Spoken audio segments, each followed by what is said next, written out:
Rate कम ज़रूर होता है, लेकिन अगर वलैती बछड़े का वेट दूसरे बछड़ों की निस्बत ज़्यादा हो। जो स्लॉटर हाउस पिछली दफ़ा आपने करवाया है, जी जी।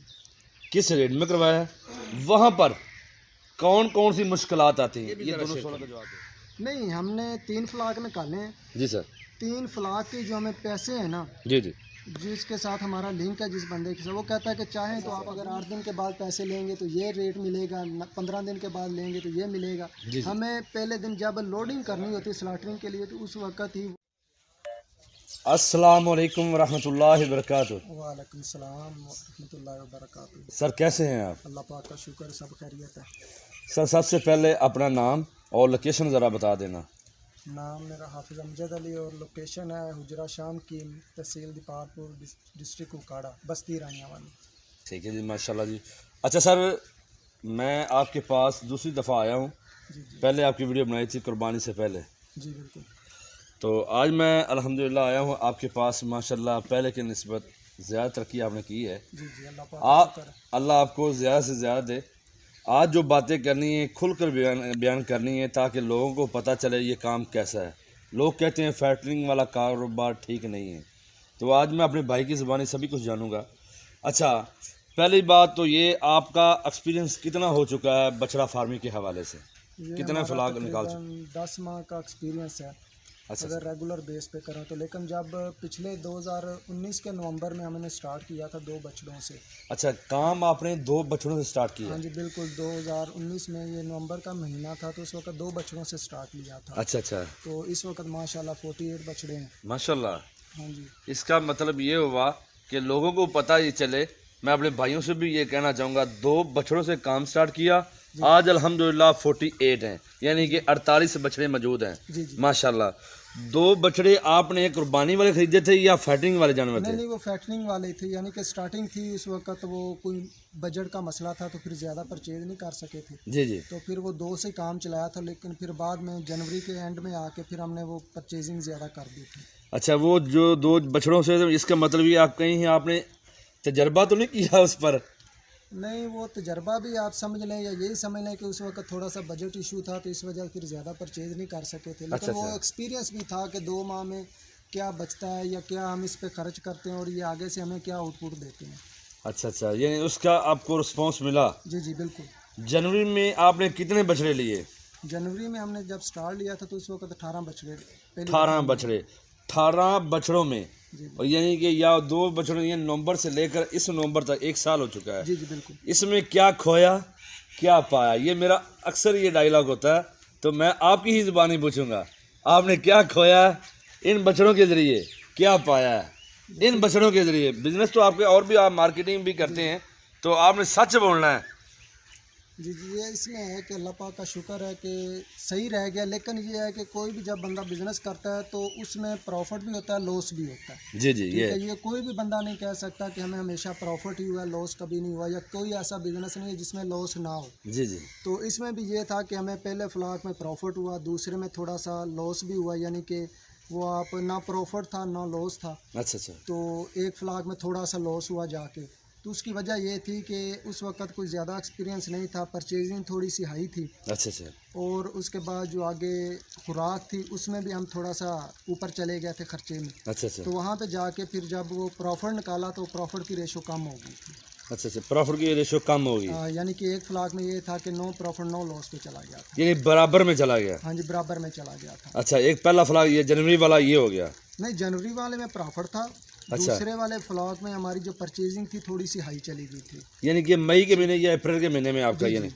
जी तो जी। उसके बाद जो तीसरा फ्लाक आया उसमें परचेजिंग ठीक थी, सब कुछ ठीक था, लेकिन वो जो हमारी उस वक्त हमने रखे थे 55 दिन, अच्छा अच्छा, 55 दिन रखे 90 थे। दिन नहीं रखे थे, 55 दिन जानवर रखे थे। तो 55 दिनों में उसकी ग्रोथ ठीक थी, लेकिन जो हमारे एक्सपेंस थे ना वो हम थोड़ा सा ज़्यादा कर गए थे, अच्छा तो वो 9 प्रॉफिट 9 लॉस में चला गया था। अच्छा, ये 2 बराबर आपके आए हैं, एक बराबर है, एक थोड़ा सा लॉस में गया है, एक प्रॉफिट में आया है। यानी कि अब आपको एक्सपीरियंस हो चुका है। हाँ जी, अब अल्लाह पाक का शुक्र है कि यानी कि हर एक चीज़ आस्ता आस्ता कंट्रोल में होती जा रही है।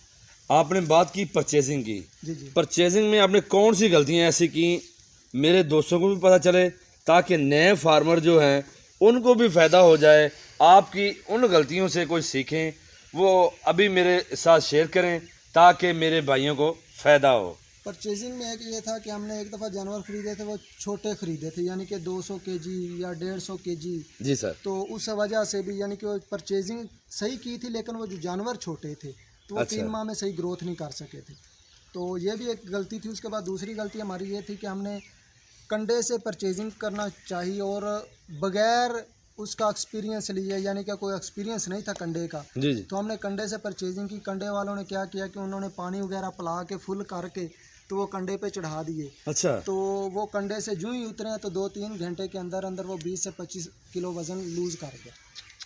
तो अफसोस। यानी कि वो जाके हमें एंड पे पता चला कि जो हमें लॉस हुआ है वो उस वजह से हुआ है कि हमारी जो परचेजिंग थी उस वक्त जो 20-25 किलो की थी वो एक्सपेंस में चली गई थी, एक्सपेंसिव थी। अच्छा अच्छा। जी बहुत दुख हुआ भाईजान आपको, यानी कि कंडे वालों से आपको मार पड़ी है। जी जी, वो यानी कि कंडे वालों से मार पड़ गई या हमारा एक्सपीरियंस नहीं था कि ये हमने। बिल्कुल कुछ, मैं आपकी बात काट रहा हूँ क्योंकि गलती इंसान वही करता है जो नया फार्मर है, जी जी परचेजिंग पर ही गलती करता है। जी जी पहली बात तो ये कंडे का मसला बना हुआ है, तो पता नहीं कंडे वालों के या खुद तो करते नहीं, वो भी आगे से लेते हैं। जी जी। मैं किसी के खिलाफ बात तो नहीं कर सकता, ना ही इंशाल्लाह करूँगा। पता नहीं, ये तो अल्लाह को पता है या उन लोगों को पता है या जो देते लेकर आते कंडे हैं। वालों का कसूर नहीं है, वो जो जानवर बेचने वाले हैं असल में तो वो सारा किरदार अदा जी करते यू हैं। आर राइट, ये बात आपकी ठीक है। हाँ जी। अच्छा, उसके बाद आपका तजर्बा अब कैसा रहा? तो अभी आपने कंडे वालों से खरीदे हैं, परचेजिंग आपने हर 48 जानवरों की परचेजिंग की है। अब हमने कंडे वालों से नहीं खरीदे, वैसे ही यानी कि वो जो बार्गेनिंग करके खरीदते हैं वह उसी तरीके से खरीदे हैं। अच्छा, अंदाजे के साथ। जी जी।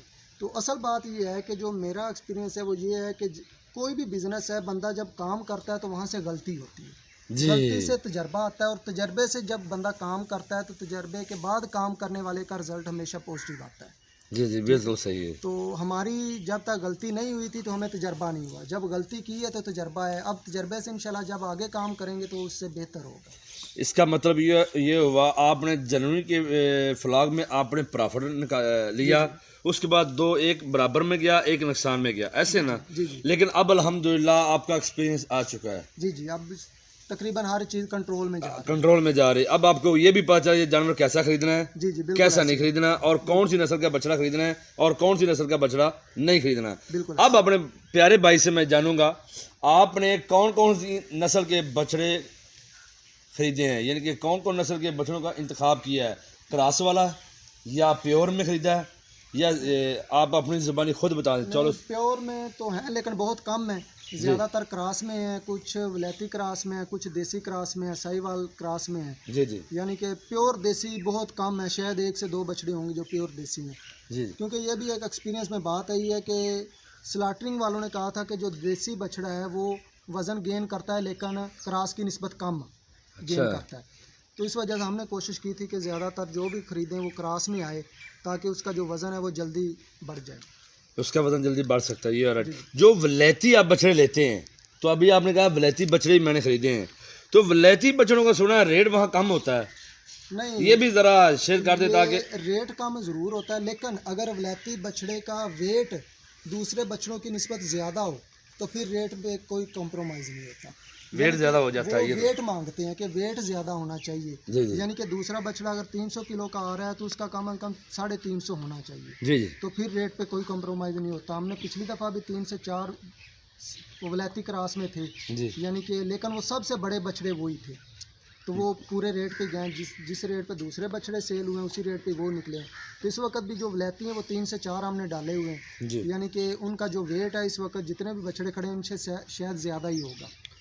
ठीक है सर, आपने बात की बछड़ों की रेट की स्लाटर हाउस की, जी जी तो मैं स्लाटर हाउस की ही टॉपिक पर ये बात अब कर लेता हूँ, बाकी बात पेंडिंग करते हैं। जो स्लाटर हाउस पिछली दफ़ा आपने करवाया है, जी जी किस रेट में करवाया है, वहाँ पर कौन कौन सी मुश्किलात आती हैं, ये दोनों सवालों का जवाब दे दें।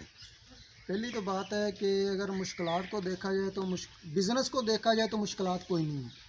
तो अगर बिज़नेस को साइड पे रखा जाए तो फिर हर काम में मुश्किलात नज़र आती हैं। जी जी तो ये फार्मिंग वाले बिज़नेस में जो हमें ज़्यादा मुझे लगता है कि जो मुश्किल आती है हमें भी आती होगी, लोग दूसरों को भी आती, वो होती है एक मंडी वाला दिन होता है, यानी कि सारा दिन गुजर जाता है, सफ़र होता है, जी वो थोड़ी सी मुश्किल होती है, या जिस दिन स्लाटरिंग होती है उस दिन लोडिंग का थोड़ा सा मसला होता है, बाकी इसके अलावा कोई और मुश्किल नहीं होती, मैनेज तो करना ही करना है। हाँ, ये तो है, तो वो तो चाहे आप खुद करें या मुलाजम के थ्रू करवाएं, वो तो आपने करना ही करना। करना ही करना है। तो बाकी रही रेट की बात, तो इस वक्त जो हमें रेट मिला था वो 490 रुपये था। जी जी। तो 490 रुपये में हमारे वो जितने भी जानवर थे वो 490 रुपये के हिसाब से सेल हुए। यहीं पर मैं बात करूँगा, 490 पर रेट पर आपके सेल जानवर हुए हैं। जी जी। तो आया कि आपको जो पैसे थे आपके, जो आपका बैलेंस था, वो आपको 8 दिन के बाद मिले, या 15 दिन के बाद, या 1 माह के बाद, या 40 दिन के बाद, या 60 दिन के बाद? इनमें से रेट का भी डिफरेंस होता है, ये भी ज़रा शेयर करना। नहीं, हमने 3 फ्लाक निकाले हैं। जी सर। 3 फ्लाक के जो हमें पैसे हैं ना, जी जी।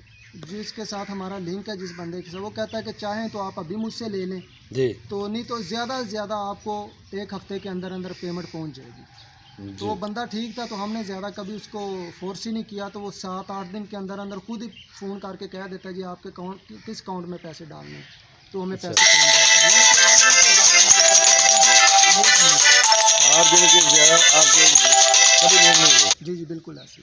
अच्छा अच्छा, माशाल्लाह जी, बहुत खुशी की बात है। अच्छा, तो ये भी आपके पास कुछ इल्म है, कुछ 8 दिन के जो होता है उसका रेट होता है, जैसा कि आप बता रहे 490। अगर मैं चला जाता हूँ 15 दिन के बाद, मुझे किसी ने बताया है कि 15 दिन में रेट और होता है, 60 दिन का और होता है, 1 माह का और होता है। ये आपके इल्म में है, क्योंकि आपने 3-4 दफ़ा स्लॉटरी कराए हैं जानवर, इसके बारे में भी ज़रा। फिलहाल हमें इस तरह की कोई ऑफ़र नहीं की गई कि अच्छा आप अच्छा। अगर 8 दिन के बाद पैसे लेंगे तो ये रेट मिलेगा, 15 दिन के बाद लेंगे तो ये मिलेगा। जी जी। हमें पहले दिन जब लोडिंग करनी होती है स्लॉटरिंग के लिए, तो उस वक्त ही वो रेट बता दिया जाता है कि आपको इस रेट पे हम आपसे जानवर ख़रीदेंगे। तो यानी कि पैसों का तो इशू नहीं होता, हमें 8 दिन के से पहले या 8 दिन के अंदर अंदर मिल जाते हैं। तो ना ही रेट दूसरा होता है कि आज आपको ये रेट मिलेगा, 15 दिन के बाद रेट ये होगा। लेकिन मेरा ये एक्सपीरियंस है कि बेशक 10 रुपये कम आ जाएं, लेकिन जितना जल्दी हो सके पैसे आपके पास पहुंचने चाहिए, कि हमारा जितना भी दारोमदार है